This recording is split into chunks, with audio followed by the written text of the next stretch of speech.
Alright, I'm going to show you how to run a wire through the corner, through the studs in the corner in order to install another plug around a corner in your garage. It's pretty typical to have a garage that doesn't have finished walls, and so you'll have the studs, and maybe you want to finish it at some point, so you don't want to just bolt the wire on the outside. You want to get it run through the studs the right way. So I'm going to show you how to do that real quick here. So here's my corner that I'm working on. I have already drilled the holes, but I'm going to show you how to do that. And so I've got my garage wall is finished up to there because that's the matches up with the interior wall. And so there's a plug about 6 feet back there. I'm going to pull the wire down through there, and then I'm going to run it through the studs here. You can see now I've drilled holes in each of the studs along the way here in order to run the wire the rest of the way through. And I got to the corner, and the corner was a bit of a trick because there are, as you can see, there's a lot of timber there, a lot of wood in the corner, and it wasn't just a straight shot to get that through there. So I'm going to have to drill a couple different holes, and I'm going to show you how to do that. So the first thing you need to do is you take your square, put a square on there, and you want to mark the square so that you've got a line on both sides so that it lines up. Now you can eyeball it and you might get right, but this is it's a little more tricky than it seems to get those two holes to line up inside. So this is the first step. I have seen other people. So let's talk first about the tools here. First of all, you need a good powerful drill. Drilling through a corner like that is going to take some meat.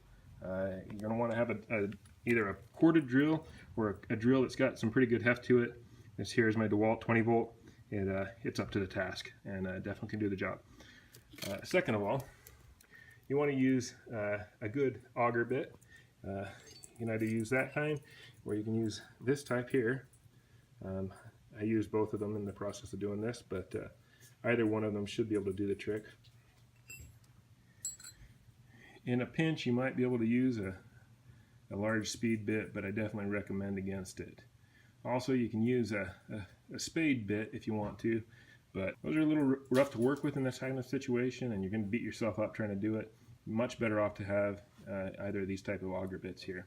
The other advantage to this bit right here is that it has a speed bit end.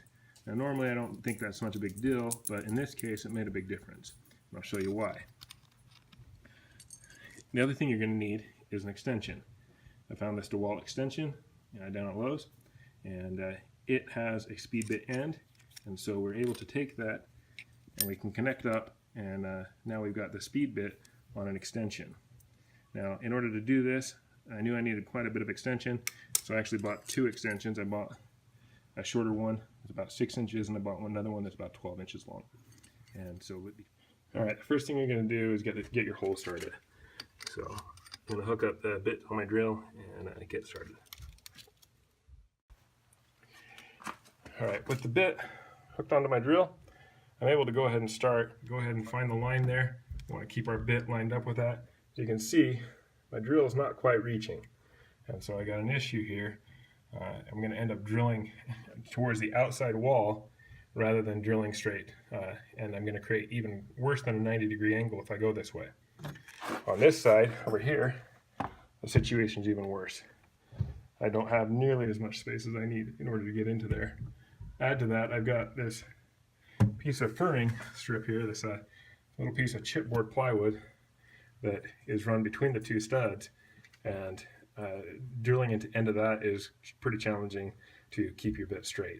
So this is where the extensions come in handy. So the first thing I'm going to do is I'm going to come back to this stud here. I'm going to drill a hole through this stud right here.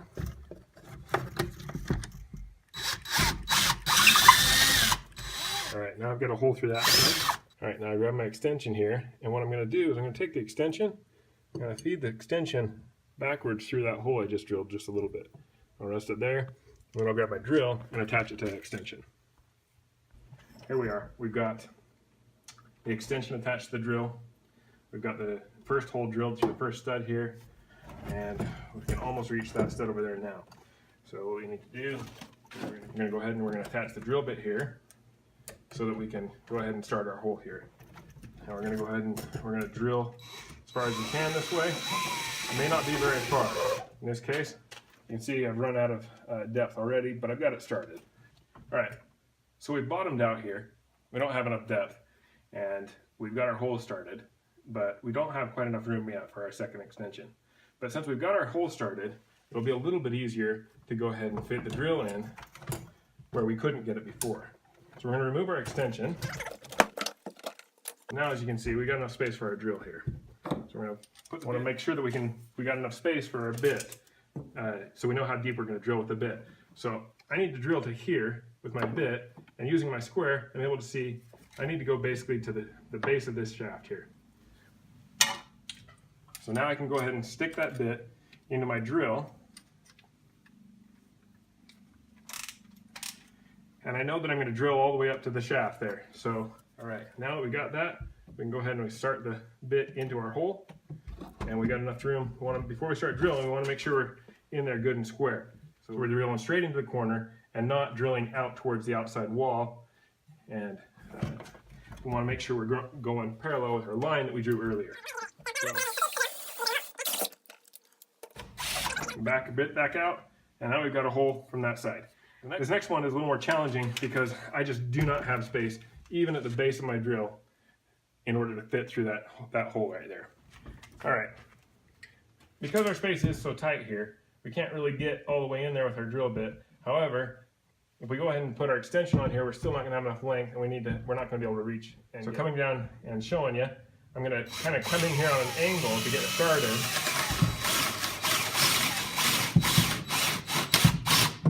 And now I got it started, I got a little bit of space to work with here. And so I'm going to back it out and go ahead and put my extension in, put it through the hole first, then put it into the chuck. Tighten the chuck on the extension. Now, I should be able to fit the bit just a little bit into that hole that I've started. Got to go in there about 1.5 inches in order to fit in this case. Maybe you'll be luckier, maybe it'll be harder for you. And then we go ahead and fit that extension there. Now we've got the bit on our extension. We're going to go ahead and proceed to drill to the depth that we need to go to in order to meet our other hole. And our extension is going to allow us to get that depth we need to. Do that, I had to work it in and out. Make sure you spin it out to get the chips out of the way as you're going, so you don't get your bit all bound in there. And one thing you want to watch for really bad here is as you're going, you might hit a nail. If you hit a nail with your drill bit, it might just cut right through it, and it may bind your drill up. And so just kind of be careful about that, be cognizant they exist. Stud finder can sometimes tell you if there's metal in there. So we're going to go ahead and we're going to remove our bit now, remove our extension.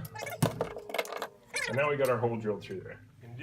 One thing you want to do, pull out a flashlight after you get your holes drilled, and you can go ahead and you can shine a flashlight in one hole, and now you can see exactly how deep are you, and did your holes meet up? Check both sides, and if you don't see it matching up there, you got a problem. You're gonna have to keep going. So to give you an idea of what we're talking about here, go ahead and show you this, and bring you up to the hole here. Now you can see, shining my light through there, I can see that I got my hole drilled there. I flip it around, come from the other side. Now we can see that my hole is matching up. I got some pretty good clearance there. I'm gonna be good to go. A few different tools you're gonna need to do this. You're gonna have them on hand. So you're definitely gonna need to have a pair of needle nose pliers. That's one thing you're definitely going to want to have on hand, but thankfully they're pretty common. So we got needle nose pliers on hand. In addition to that, I have a sock here for fishing wires through holes, and this will come in handy a little bit later. I'll show you how that works. Got some string here. All right, before we get started, we're going to want to prepare the end of our wire. In general, this is going to make it a bit easier to get this job done.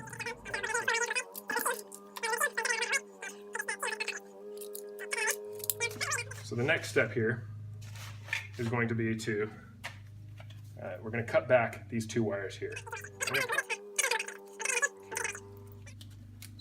Now, that should be good. I've got enough to reach in there and grab a hold of it, and then I can start to feed the rest of this through there. But we got one more trick here before we go ahead and start trying to do that. So we can get this done as smooth as possible. I'm going to take some electrical tape here. And we're going to take it, we're going to put it on here on an angle and wrap it around there. And then we're going to kind of bring it down on the other angle and wrap it around.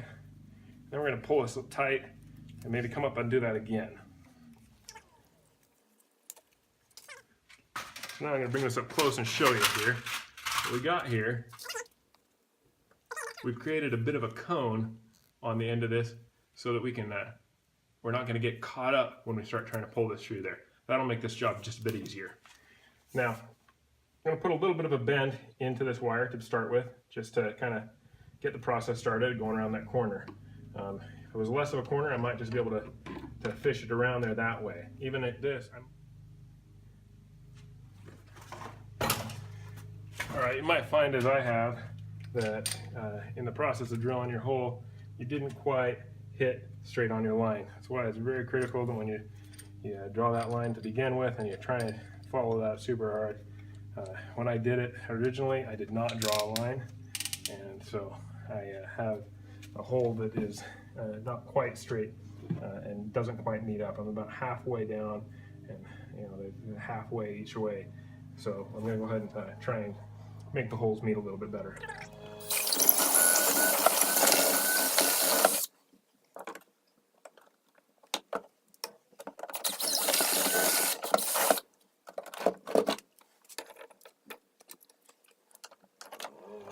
All right, that's a little bit better. Now I can see that I've got my holes are lining up just a little bit better. Not a ton better, but enough that I should be able to get things around the corner there.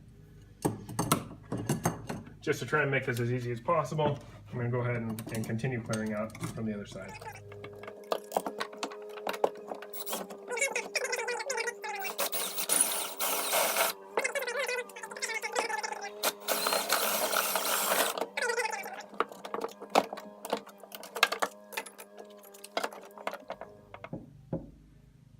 Does look like they've got a pretty clear path here. Let's go ahead and give it a try again.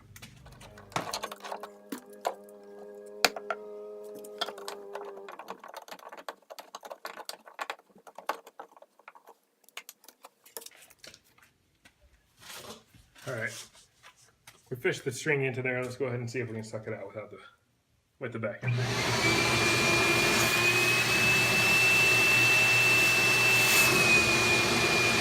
This time now we got success. We got a string through the hole here.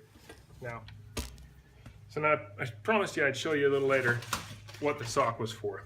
And so what we're going to do, we're going to cut off our little end here that we created for the first method, and we're going to use the sock this time.